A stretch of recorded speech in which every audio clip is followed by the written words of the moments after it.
By being smart on crime, we're ensuring your family's safety. The numbers don't lie. Harris County District Attorney Kim Ogg has been soft on crime. This has to change. It can't go on. There's going to be more victims like my mom. The deaths are mounting. We've spent months trying to warn you. Even dangerous felons caught with weapons aren't being sent to prison anymore, and they should be. We know that domestic violence is the leading driver of homicides in Harris County. Yet the DA is allowing hundreds of domestic violence abusers, even repeat offenders, to avoid prison time. There is blood on our hands.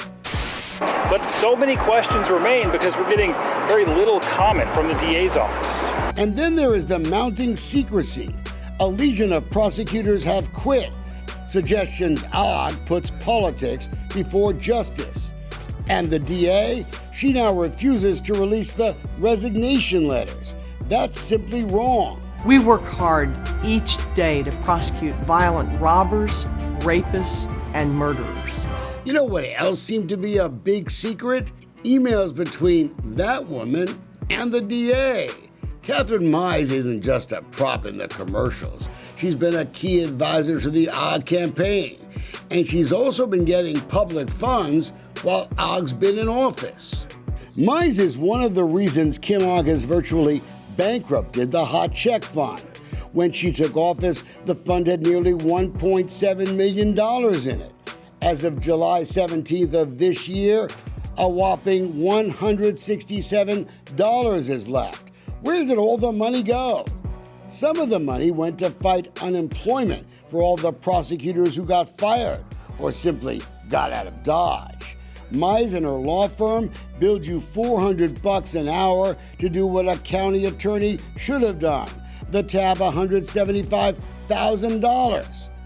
Former Police Chief Clarence Bradford was paid $16,500 a month to be a liaison with local law enforcement. We asked to see his emails. We're still waiting. And then there's former mayoral candidate Dwight Boykins, paid up to $10,000 a month. His monthly reports show he's talking mostly to the black community about ways to make it right, clean up criminal trouble. The tab since January, $80 grand. It's unclear just how many hours a week he actually works. And then there's the $400,000 Ogg spent to help clear up Alfred Dwayne Brown's records. He'd already been freed after a wrongful conviction for killing a Houston cop. $450 an hour to campaign supporter attorney John Raley, instead of using in-house county lawyers. And former city councilwoman Gracie Sines, another PR liaison it seems, this time with the Hispanic community. Since August of last year, Sines has been paid $126,000. An awful lot of money to spend on playing nice when the DA is complaining she needs more criminal prosecutors. Is this politics over justice? This photo saddens me. We helped Kim Ogg become the district attorney, running her media attack on Devin Anderson over the mistreatment of a rape victim. That wasn't a mistake, but electing Ogg was. We all watched the DA botch the two biggest white-collar investigations she pulled off. Criminal charges against workers at a popular poker club blew up with evidence of corruption in the DA's office. Is because the DA's office brought cases they should have never damn brought. And every criminal charge filed against Arkema executives were thrown out by a judge. Ogg tried to make a crime out of a natural disaster at a chemical plant during Hurricane Harvey. And both times, Kim Ogg hid from the TV cameras. You are interrupting court. Either you leave or I'm going to hold you in direct contempt. After Democratic Judge Darrell Jordan threw me in jail for contempt, we got tips from former prosecutors about his racial bias. Turned out the Democratic DA had kept the evidence secret for a year and a half from you. The allegations were shocking. Judge Darrell Jordan likened white prosecutors to slave drivers who whip the slaves, work them in the field, and mistreat them.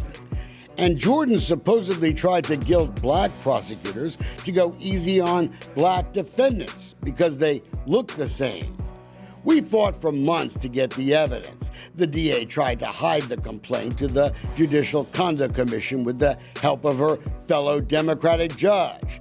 They lost and you won. Was this another case of a DA who puts politics before justice? Check out the evening news in the days before the election. Just look at all the headlines, all the violence. The politicians and the judges are lying to you. It's the consequence of being soft on crime. And now we know that Kim Ogg was warned her policies could be increasing crime. Look at this March email from Advisor Mize to David Mitchum, the first assistant DA. Ogg was on the email, quoting, "Chicago has experienced what you predicted would happen as a result of the policies implemented here. It's an American Bar Association report on crime in Chicago, a scathing review of the consequences of bail reform, crime up 45% because of all the criminals released back into the streets." Oh, they absolutely have blood on their hands. They have my daughter's blood on their hands. Absolutely, without a doubt. Here's the bottom line. Kim Ogg, she knows she's getting people killed. No one could say we didn't try to warn you folks.